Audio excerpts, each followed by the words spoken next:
buong biyahe ay sobrang tahimik. Hindi ko alam kung bakit naiirita siya sa akin. Wala naman akong ginawang masama. Binuksan ko yung salamin ng kotse. Ang sarap talaga lang hapi ng simoy ng hangin, lalo pag pupunta kayo sa Bukirin.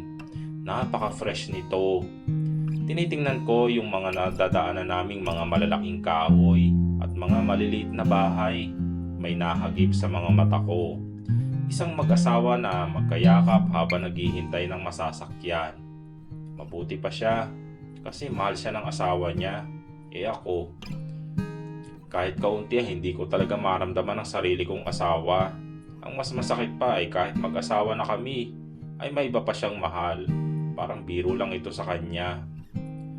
May malaking gate na tumambad sa amin. Ipinarking nito ang sasakyan sa tapat ng gate at bumaba ito. Bubuksan sana niya yung pinto ng kotse nang maunahan ko siya at lumabas doon. Ilang sandali pa ay may narinig akong sasakyan papalapit sa amin, kaya doon ko binaling ang aking atensyon. Lumabas sa kotse ay si Vin. Teka, kanina mas una namin sila nanay pumunta dito bakit wala pa sila? Naglakad ito papunta sa gawin namin. Bakit wala pa sila dito? Tanong ni Zeke. May binili siguro. Sagot naman ni Vin dito. At naunang pumasok sa malaking gate na yon. Kaya sumunod lang din kami. Nagtangkapang pinaustos ni Zeke ang kamay sa bewang ko pero lumayo agad ako sa kanya. At nauna nang lumakad. Muntik na ako madulas nang biglang nagsalita itong si Vin. Mabuti naman at walang nakapansin sa akin. Ngayon ka lang ba nakapunta dito sa Baguio? Tanong nito. Ako ba tinatanong mo? Tanong ko dito. Mahirap na at baka sisig pala yung kinakausap niya. Bigla itong umisi at tumingin sa akin. Mas nauna na kasi siyang naglakad kaysa sa amin ni Zeke. Oo, ikaw nga. Sabi naman ito. Hindi naman. Noon nakapunta ako pero 2 taon na yung nakakaraan Sagot ko sa kanya. Oo, napadpad ako noon dito bago ako kinasal kay Zeke. Tinakasan ko sila mami at daddy. Ikaw ba naman ipakasal sa hindi mo kilala? Hindi ka ba tatakas? Napadpad kami sa isang napakalaking lupain at puno ng strawberry.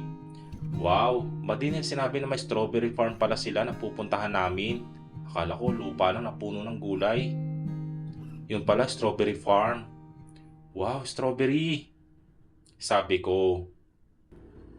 Hindi mo alam na strawberry farm pala yung pupuntahan natin? Tanong ni Vin sa akin. Oo, akala ko farm na puno ng gulay. Sagot ko naman habang nilipot ang paningin ko sa mga strawberries. Nangingiti lang itong umiling. Narinig ko tumingin si Zeke sa likuran ko pero hindi ko to tinapunan ng tingin. Mahaba-haba din ang nilakad namin hanggang sa hindi kalayuan ay may isang kubo. Pumasok kami doon. Nauuhaw ako kaya nagtanong ako kay Vin kung saan kukuha ng tubig. Vin, saan pala banda yung tubig dito? Bakit, nauuhaw ka? Oo Ako na kukuha. Maghintay ka dyan. Sabay nilang sabi ni Zeke. Kaya napagdesisyonan ko na lang na ako na ang kumuha ng tubig. Sabihin nyo na lang kaya kung nasaan. Ako nang kukuha. Sabi ko pa. Dito sa likod ng bahay. Sabi ni Vin. Kaya lumabas ako bitbit ang isang lalagyan ng tubig. Napangiti ako sa nakita ko. Isang poso. Kaya nagigib na ako. Ngayon lang ulit ako nakahawak nito. Kulay ko itong mahawakan nang pumunta kami sa farm nila Luke. Pagkatapos na bumalik na ako sa kubo. Nakakapagtaka kasi naabutan ko sina Vin at Zeke na matalim ang tingin na nila sa isa't isa. Medyo umubo pa ako ng kaunti at doon na nila ibinaling ang atensyon sa akin. May tubig na. Nautal kong sambit. Kumuha naman sila ng baso at nagsali ng tubig. Sumunod naman ako. Ilang sandali pa'y nagsalita itong si Vin. Tara na, may basket dyan.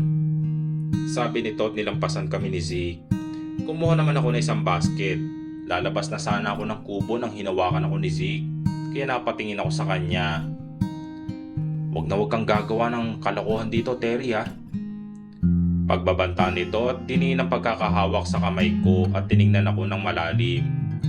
Biglang nanumbalik ang takot ko sa kanya. Oo, nauutal kong sagot. Okay, good.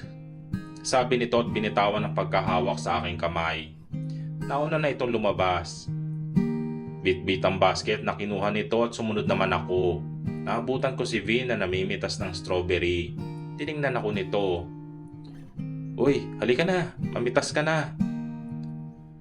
Sabi nito. Sige, sige. Sabi ko naman. Tiningnan pa ako nito. Okay ka lang ba? Ba't parang bigla ka namang namumutla? Tanong ni Vin sa akin. Nakita ko sa likod niya si Zeke na nakatingin sa akin ng matalim.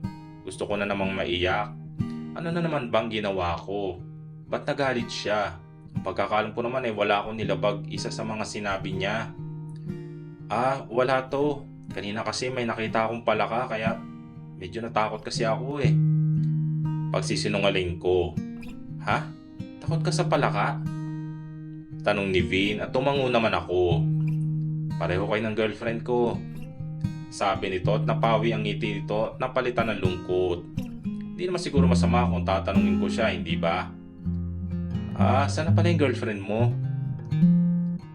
Biglang nawala ang emosyon sa mga mata nito nang tingnan ko siya at tanungin.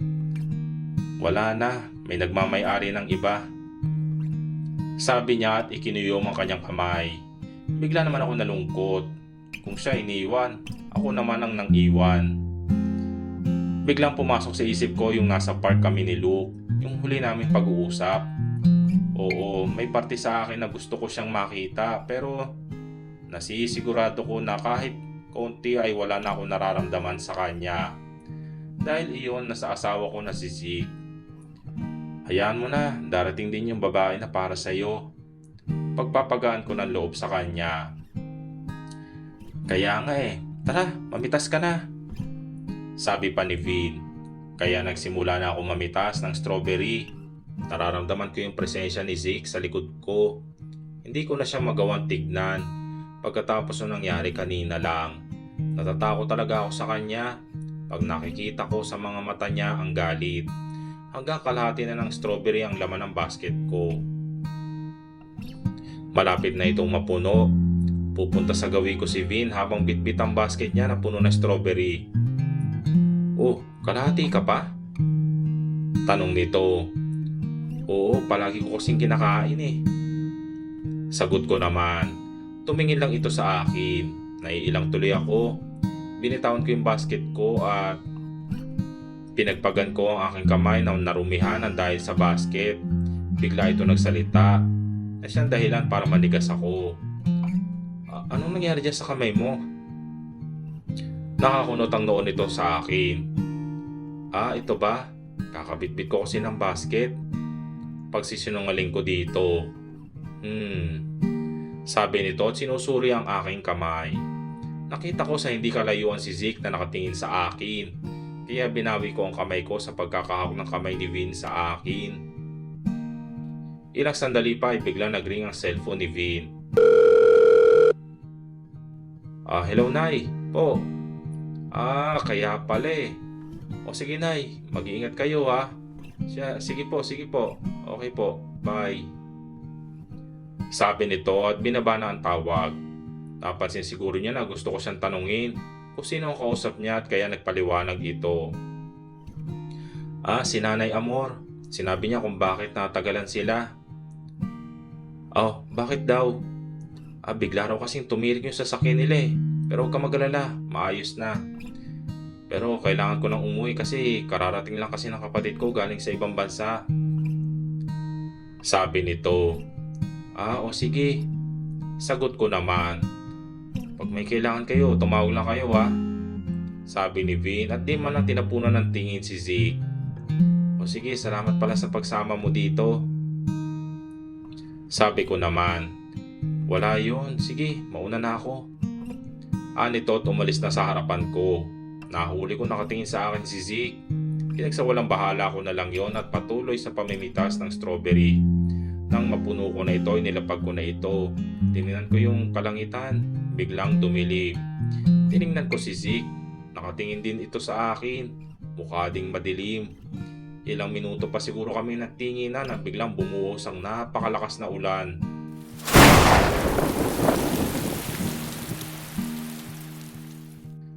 Ay, ano ba yan? Sabi ni Zeke at tumakbo papunta sa gawi ko. Tara sa kubo. Sabi nito at bitbit ang basket ko. Kaya tumakbo na lang ako papunta sa kubo. Itutuloy.